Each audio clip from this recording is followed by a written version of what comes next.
Narito na ang mga trending na kwento sa mundo ng social media. Musical group sa Rizal nangaroling sa isang ATM machine. Estudyante umiyak nang makatanggap ng hollow blocks sa kanilang exchange gift.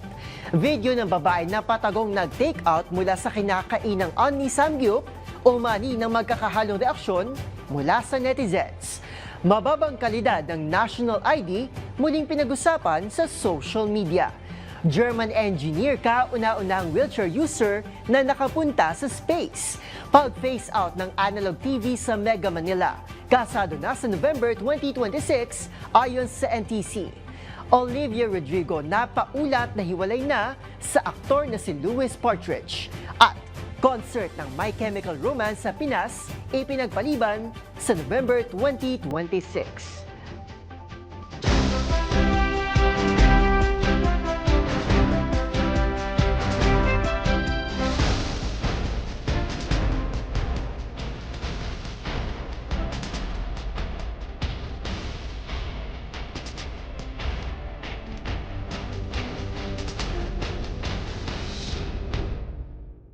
Iba't ibang mga nagba-viral na kwento na naman ang ating pag-uusapan.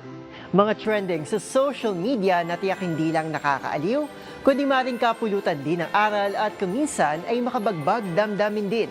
Kasama ang buong pwersa ng DZRH TV, ito po ang TNVS. Trending and viral show na kahandang kumpletuhin ang buong kwento. Masaya, malungkot o isyong pambayan man yan, sagot na namin ang inyong tanghalian. Ito po si Arnold Herrera ng DZRH TV, una sa Pilipinas, una sa Pilipino.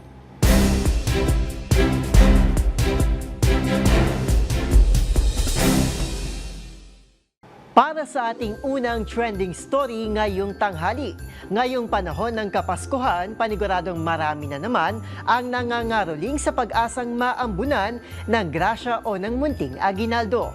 Ang problema, sa mahal ng bilihin ngayon, mas pahirapan na ang makapamasko. Kaya naman, ang grupo ng kabataang ito may sureball daw na paraan para pumaldo. Kung ano yan, panoorin sa aking report. Kung puro patawad nang natatanggap mo sa tuwing ikaw ay nangangaroling, kanino ka pa kaya kakapit? Kina lolo't lola? Sa iyong rich, mysterious tita? Sa iyong mga kaibigan? O di naman kaya sa isang ATM machine?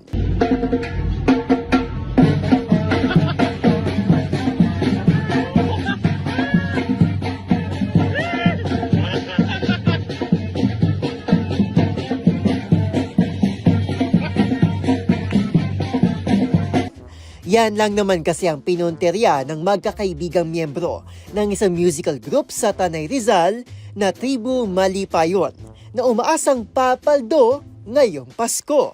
Sa kanilang viral video, makikita ang grupo na may daladalang tambol, drums at trompeta at nag-perform ng jingle bells sa harap ng isang ATM machine na parabang magluluwa ito ng pera. Ang may hawak ng trompeta, todo giling sa harap ng machine at mistulang may inihandang choreography. Ang isa pa sa kanilang miyembro na kararating lamang, rumesbak na rin sa pangangaroling, dalang kanyang sariling tambol. Hindi rin nakapagpigil ang isa sa kanilang kasamahan at napatalon at palakpak na lamang sa sobrang tuwa sa kanilang pakulo.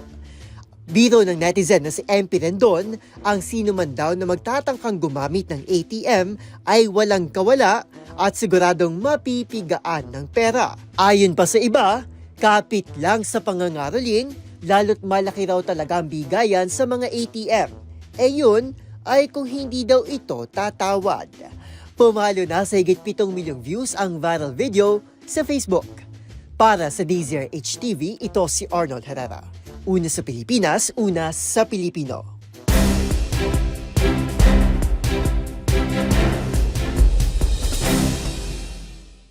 Sa kaugnay na pamaskong balita, sa halip na matuwa ay hindi napigilang umiyak ng isang grade 7 student na ito dahil sa natanggap niyang regalo sa kanilang exchange gift. Nakatanggap kasi ito ng hollow blocks imbis na totoong regalo na kanilang napag-usapan sa klase. Ang nanay ng bata, hindi napigilang i-post ang nangyari na labis din itong ikinagalit. Narito ang report ni Rovic Manuel. Ngayong kabi-kabila na naman ang Christmas parties, hindi na mawawala ang pagpapalitan ng mga regalo o ang exchange gifts. Parte na ito ng selebrasyon upang mas maging masaya ang Pasko ng pagbibigayan. Pero sa halip na maging masaya, hindi na napigilang umiyak ang isang grade 7 student na ito dahil sa kanyang natanggap na regalo sa Christmas party. Ang laman kasi ng kanyang natanggap na regalo, isang hollow blocks na may kasama pang blouse. Ayan o, iyak nang iyak. Sa bigat ba naman, ma'am? Alam niyo ba kung anong laman ng gift niya? Ayan, ma'am, hollow blocks. Ang bigat niyan, ma'am. Sa isang viral video na ibinahagi mismo ng ina ng bata, makikita ang galit nito dahil sa ginawa sa kanyang anak. Buhat-buhat niya yan. Hanggang sa bahay. Ayan ang laman, ma'am. Ito, nakapasok. Dito ko yung nilagay. Kwento ng ina, excited pa ito umuwi sa kanilang bahay para buksan ng regalo. Laking pagtataka nga raw nito kung bakit pawis na pawis ang kanyang anak at kung bakit napakabigat ng bitbit nitong regalo mula sa kanilang paaralan hanggang sa makauwi sa kanilang bahay. Pero nang buksan, doon na hindi napigilang umiyak ng estudyante at magalit naman ang kanyang ina.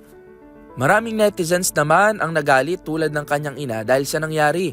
Anila, hindi nakatutuwa ang ganitong prank lalo na sa mga tao na umaasa at pinapahalagahan ng mga araw tulad ng Christmas party.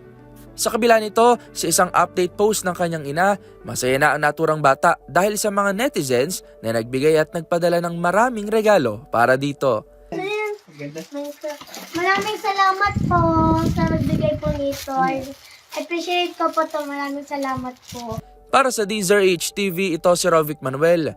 Una sa Pilipinas, una sa Pilipino.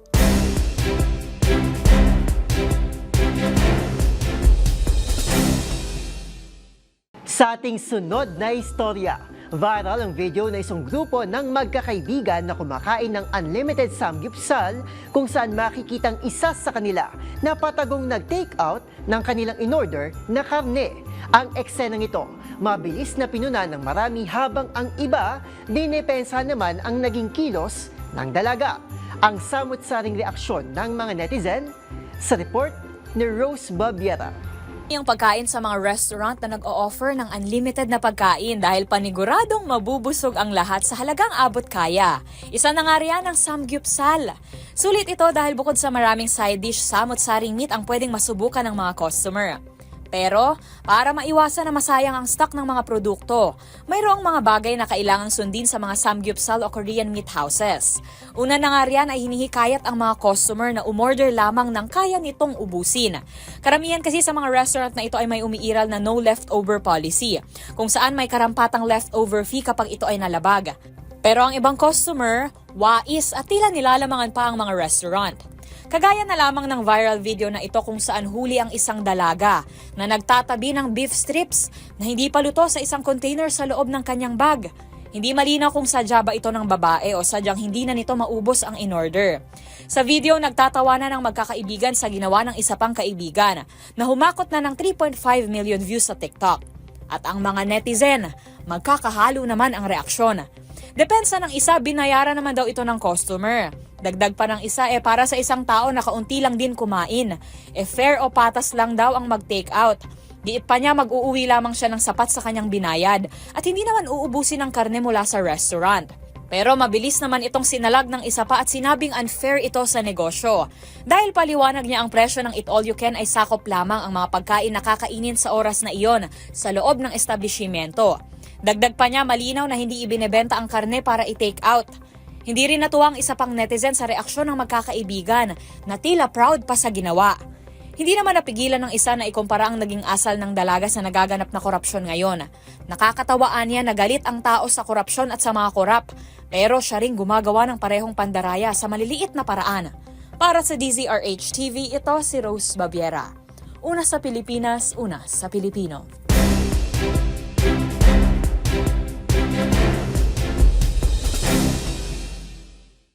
Samantala sa iba pang kwento, muli na namang binatikos ang kalidad ng national ID matapos mag-viral ang post ng isang netizen na nasira ang larawan sa kanyang PhilSys card agkatapos lamang itong ihiwalay sa packaging.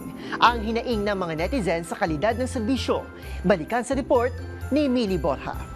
Puna mula sa netizens ang kalidad ng national ID cards o PhilSys ID matapos magbahagi ang isang Pinoy ng karanasan niya sa pagkuha ng kanyang ID. Sa larawang ibinahagi nito, napunit ang kanyang picture pagkatapos itong ihiwalay sa dokumentong pinagkakapitan ng ID. Ayon sa Reddit user na si @bagonligo, natanggap na niya ang kanyang national ID mula sa post office sa kanilang lugar.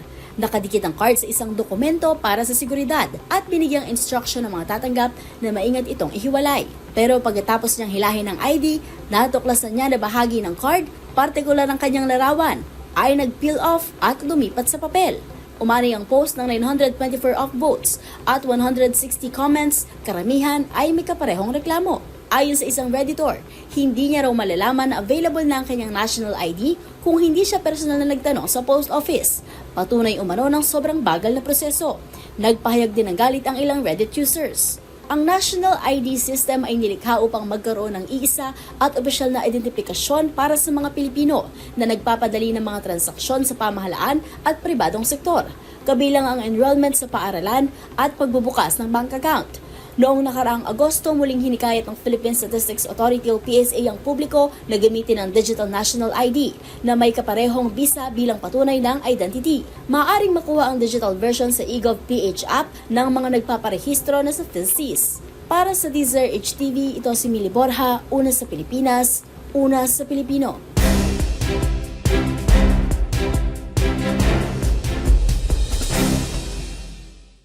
Sa ating sunod na istorya, dako naman tayo sa labas ng bansa.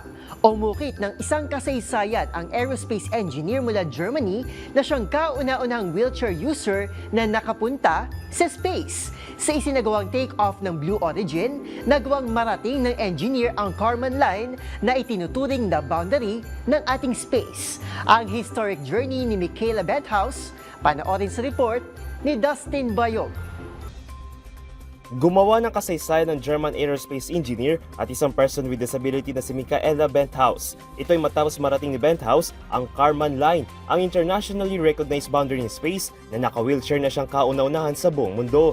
Si Benthaus ay nagtamo ng spinal cord injury matapos ang isang mountain biking accident noong taong 2018. Inilunsad ang Blue Origin New Shepard rocket nitong Sabado, December 20, kung saan naranasan ni Benthaus at ang kanyang crew ang ilang minutong microgravity bago ligtas na bumalik at lumapag sa Earth sa West Texas desert. I mean, there's also sometimes just a low probability that it comes true, and I just got very lucky, and I'm very grateful that Blue and Hans and everyone said yes to this journey. Para sa DZRH TV, ito si Dustin Bayog, una sa Pilipinas, una sa Pilipino.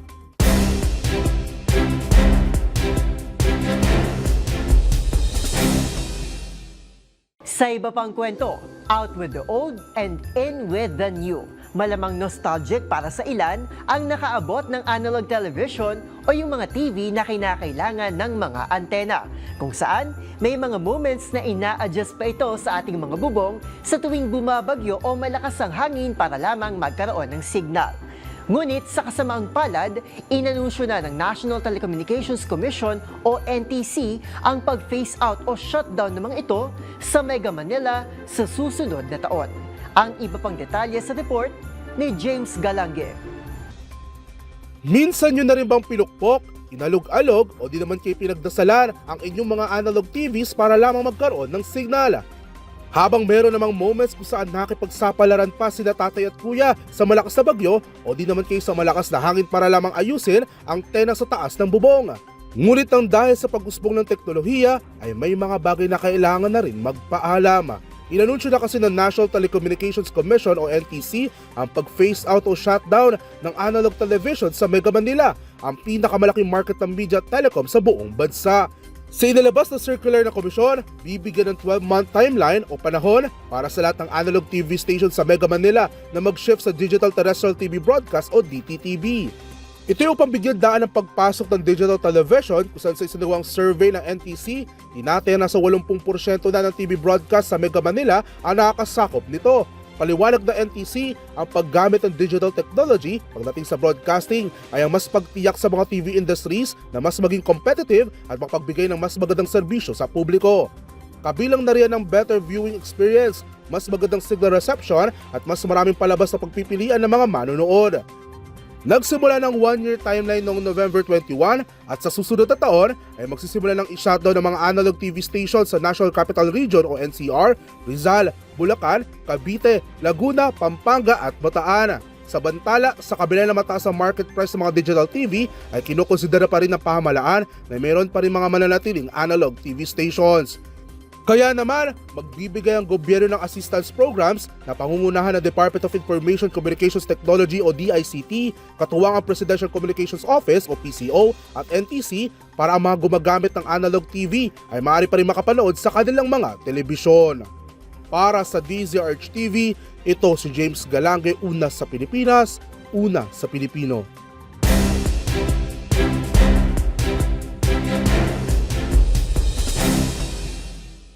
Samantala sa mundo naman ng mga sikat, bago matapos ang taon, nagtapos na rin daw ang relasyon ng Phil-Am pop star na si Olivia Rodrigo sa English actor na si Louis Partridge. At para naman sa mga abangers, sa Manila concert ng My Chemical Romance, mapapatagal pang paghihintay matapos i-anunsyong iuurong sa last quarter ng taon ang pagtatanghal ng rock band.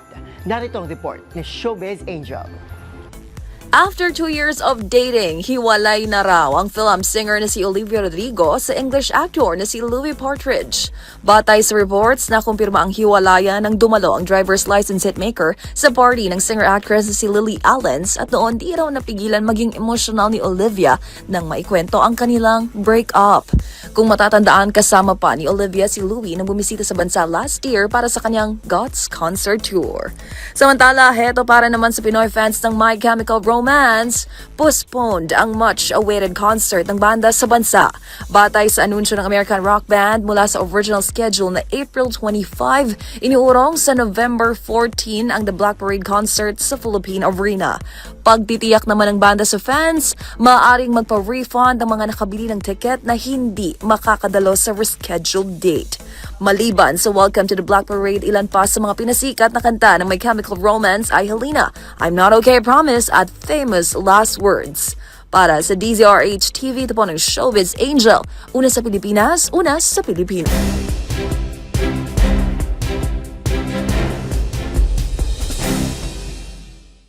At yan ang mga kwentong kinagiliwan, pinusuan at gumawa ng ingay sa social media. Kung meron din kayo mga katulad na istorya, ay i-share nyo na yan sa ating comment section. O di naman kaya, ay itag nyo kami sa TikTok at DZRH News. Maraming salamat po sa inyong patuloy na pagtangkilik sa ating programa. Magkita-kita tayo muli bukas, bisperas ng Pasko, para muling himayin, tuklasin at buuin ang mga detalye.